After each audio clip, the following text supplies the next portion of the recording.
साथ बिहार के उप मुख्यमंत्री तेजस्वी यादव पूछताछ के लिए दिल्ली में ईडी ऑफिस पहुंच गए हैं। लैंड फॉर जॉब घोटाले से जुड़े मनी लॉन्ड्रिंग मामले में ईडी ने अपने मुख्यालय में उन्हें पूछताछ के लिए बुलाया। इससे पहले 25 मार्च को सीबीआई ने इसी मामले में तेजस्वी यादव से पूछताछ की थी और हम आपको बता दें कि ईडी ने इस मामले में 25 मार्च को तेजस्वी यादव की बहन और राज्यसभा सांसद मीसा भारती से भी पूछताछ की थी।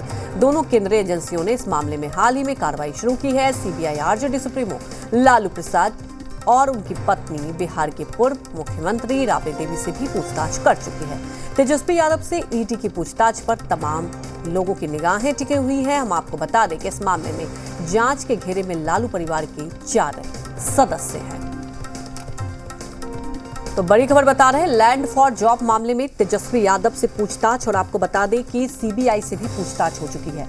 और आपको ये बता दें कि सीबीआई से जब तेजस्वी यादव की पूछताछ हुई थी, मीसा भारती से भी पूछताछ हुई थी। लालू यादव, राबड़ी देवी, मीसा भारती और तेजस्वी यादव से पूछताछ सीबीआई कर चुकी है। और आपको बता दें कि आज ईडी दफ्तर पहुंचे हैं तेजस्वी यादव और आपको बता दें जो चार्जशीट दाखिल किया गया है उस पर तमाम ऐसे बिंदुओं को लेकर आपको बता दें कि सीबीआई ने चार्जशीट दाखिल की है। खासतौर पर ये मामला है, आपको बता दें कि 2004 से आपको बता दें कि जब रेल मंत्री थे लालू यादव तब का ये मामला है।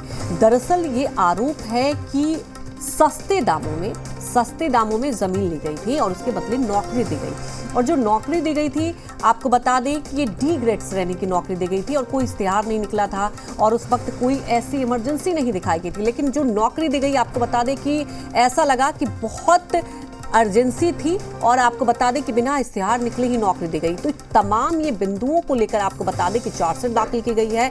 और बड़ी खबर ये है कि तेजस्वी यादव ईडी दफ्तर के लिए निकले और ईडी दफ्तर पहुंच रहे हैं और आपको बता दें कि आज पूछताछ होगी।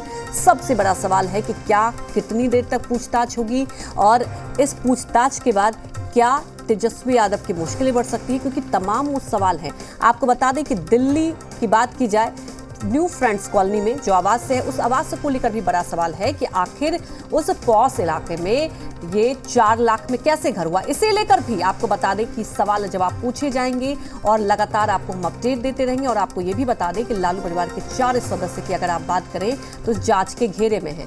आपको बता दें कि 25 मार्च को सीबीआई ने पूछताछ की थी तेजस्वी यादव से और तेजस्वी यादव आपको याद होगा सीधे तौर पर जब आए थे मीडिया से मुखातिब हुए थे, उन्होंने कहा था कि ये मुझे ड्रैग किया जा रहा है, जबकि ऐसा कोई लेना देना नहीं है। और सीधे तौर पर देखिए अपने अपने मायने होते हैं और राजनीतिक गलियारों में इसे लेकर लगातार चर्चा भी हो रही है। और खास तौर पर आपको याद होगा कि ईडी और सीबीआई को लेकर इस देश की राजनीति कहीं ना कहीं इर्द गिर्द फिलहाल घूम रही है। एक तरफ विपक्ष लगातार यही कह रहा है कि केंद्र सरकार जो है ऐसी जांच एजेंसियों का दुरुपयोग कर रही है और लगातार ऐसी जांच एजेंसियों को भेजा जा रहा है ताकि हम दब जाए। और तेजस्वी यादव सीधे तौर पर कहते हैं कि देखिए वो ना सीबीआई से डरते ना ईडी से डरते हैं। लेकिन दूसरी तरफ देखिए आपको बता दें कि भारतीय जनता पार्टी का ये कहना है, जो कि बिहार में तो विपक्ष में है, कि अगर वो पाक साफ हैं तो इतना डर क्यों, सवाल क्यों। और जांच एजेंसी अपना अपना काम करती है। लेकिन बड़ी खबर यह है कि आपको बता दें कि तेजस्वी यादव पूछताछ के लिए पहुंच चुके हैं। जितेंद्र शर्मा हमारे साथ लाइव जुड़ चुके हैं, ईडी दफ्तर के बाहर मौजूद हैं। जितेंद्र, कितनी देर में पहुंचेंगे तेजस्वी यादव? देखिए तेजस्वी यादव पहुंच चुके हैं। 11 बजने से कुछ मिनटों पहले ही तेजस्वी यादव ईडी के दफ्तर पहुंच चुके हैं, क्योंकि 11 बजे का समय उनको पूछताछ के लिए दिया गया था। और यही वजह थी कि माना जा रहा था कि 10 से 11 बजे के बीच में तेजस्वी यादव कभी भी ईडी के दफ्तर पहुंच सकते हैं। हाँ। और ठीक 11 बजने से 5 मिनट पहले तेजस्वी यादव ईडी दफ्तर पहुंच चुके हैं। जी तो जितेंद्र, जैसा कि आप चर्चा कर रहे थे और सबसे बड़ी बात यही जितेंद्र, ईडी से पूछताछ की बात अगर की जाए तो लंबा आपको लगता है कि यहाँ पर फेयरलिस्ट होगी और कई सवाल जवाब होंगे। क्या लगता है आपको कितना वक्त लग सकता है? क्या एक और भी जानना चाहेंगे जितेंद्र, अगर कानूनी प्रक्रिया की बात करें, ईडी के दफ्तर पहुंचे हैं, पहले सीबीआई पूछताछ कर चुकी है, क्या मुश्किल बढ़ सकती है तेजस्वी यादव के लिए? देखिए ईडी के सामने तेजस्वी यादव पहली बार पेश हो रहे हैं और लैंड फॉर जॉब मामले में उनकी ये पेशी हुई है। उनको पूछताछ के लिए बुलाया गया था और ये पूछताछ जो है आज मान सकते हैं कि लंबी पूछताछ चलने वाली है। हाँ। और देर शाम तक ये पूछताछ चल सकती है। जो सवाल जवाब रहेंगे वो ज़्यादातर यही रहने की उम्मीद है कि किस तरह से जो प्रोसीड ऑफ क्राइम है, लैंड फॉर जॉब के जरिए जो पैसे आए थे, यानी कि जो ज़मीन ली गई थी जिसके बदले नौकरियाँ दी गई थी लालू प्रसाद यादव की तरफ से, तो उन ज़मीन को बेच करके जो पैसा था वो कैसे तेजस्वी यादव के खाते में पहुंचा, कैसे वो प्रोसीड ऑफ क्राइम है उन तक पहुंचा है। क्योंकि ईडी ने मामला दर्ज करने के बाद जो छापेमारी की थी उसमें दो अहम चीज़ें थी जो सीधे तौर पर तेजस्वी यादव की तरफ इशारा कर रही थी। जो सबसे पहली चीज़, तेजस्वी यादव दिल्ली के अंदर जिस बंगले के अंदर रहते हैं, 4 मंजिला बंगला है, न्यू फ्रेंड्स कॉलोनी के अंदर ये बंगला है, वहीं से आज तेजस्वी यादव भी ईडी के सामने पूछताछ के लिए आ रहे हैं। इस बंगले को महज 4 लाख रुपए में ले लिया गया था। ये बंगला तेजस्वी यादव के नाम नहीं है, लेकिन AB एक्सपोर्ट कंपनी के नाम पर है, जिस कंपनी को तेजस्वी यादव मैनेज करते हैं और कंट्रोल करते हैं। इस बंगले की इस समय कीमत करीब 150 करोड़ रुपए है। तो पहला सवाल तो यही है कि आखिर 150 करोड़ रुपए की संपत्ति को कैसे महज 4 लाख रुपए में तेजस्वी यादव के पास आ गई है, कैसे उन्होंने इसे लिया, कैसे उसको वो मैनेज कर रहे हैं।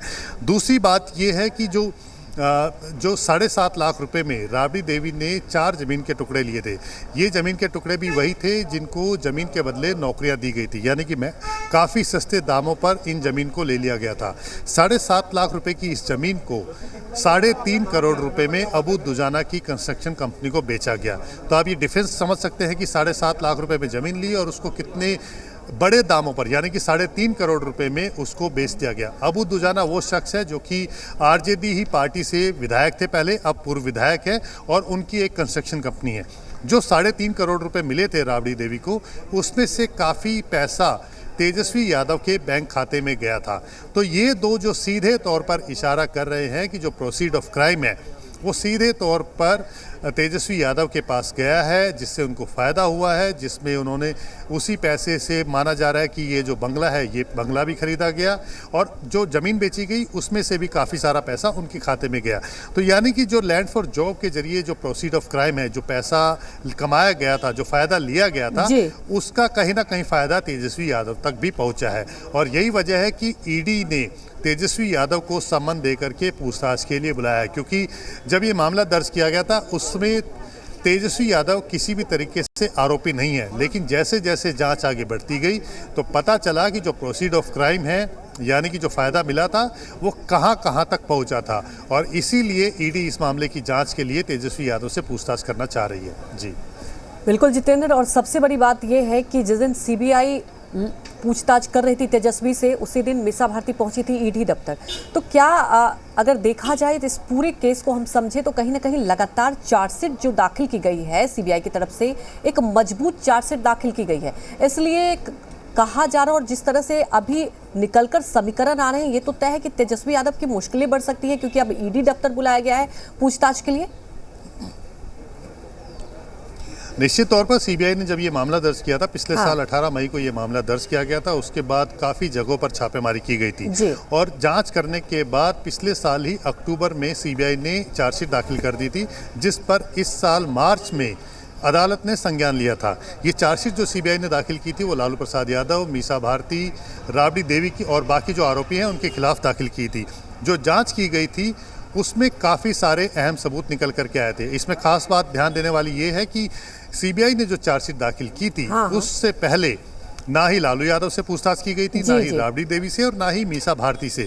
लेकिन चार्जशीट दाखिल होने के बाद सीबीआई ने लालू यादव से भी पूछताछ की, राबड़ी देवी से भी पूछताछ की और उसके बाद तेजस्वी यादव को भी पूछताछ के लिए बुलाया। तो यानी कि जो जांच है वो अभी भी चल रही है और इसमें आने वाले दिनों में सीबीआई सप्लीमेंट्री चार्जशीट भी दाखिल कर सकती है और उसमें ये माना जा सकता है कि तेजस्वी यादव भी आरोपी के तौर पर शामिल होंगे। इसके अलावा लालू यादव के परिवार के और कौन लोग शामिल होंगे ये देखना होगा, क्योंकि जिस तरह से जाँच की गई और जिस तरह से सीबीआई ने अपनी जाँच की थी उसमें पता लगा था कि किस तरह से जमीन के बदले में नौकरियां बांटी गई है। अपनी कॉन्स्टिट्यूएंसी के लोगों को नौकरियां बांटी गई महज चिट्ठी लिख देने से, जिसमें पता भी सही नहीं था और चिट्ठियां बांट दी गई थी। जो स्कूल के जो लिविंग SLC जिसको कहते हैं स्कूल लिविंग सर्टिफिकेट, वो भी ऐसे स्कूल से जारी किया गया कि जब वो स्कूल एग्जिस्ट ही नहीं करता था। यानी कि जिन कैंडिडेट ने नौकरियां ली है उन्होंने जो SLC दिया है जिस स्कूल का और जिस समय का उन्होंने बताया कि उन्होंने 10वीं कक्षा पास की है, उस दौरान वो स्कूल ही एग्जिस्ट नहीं करता था। यानी कि महज कुछ दिनों पहले ही उस स्कूल को खोला गया था और एक कमरे में चल रहा था और सिर्फ कागजों पे वो स्कूल चल रहा था। तो इस तरह के बहुत सारे मामले ऐसे थे जो कि जांच के दौरान निकल करके सामने आए थे और चार्जशीट के आधार पर ही ईडी ने मनी लॉन्ड्रिंग का मामला दर्ज किया और छापेमारी की थी। उस छापेमारी के दौरान भी ईडी को काफ़ी सारी मनी ट्रेल ऐसी पता चली थी जिससे पता लगता था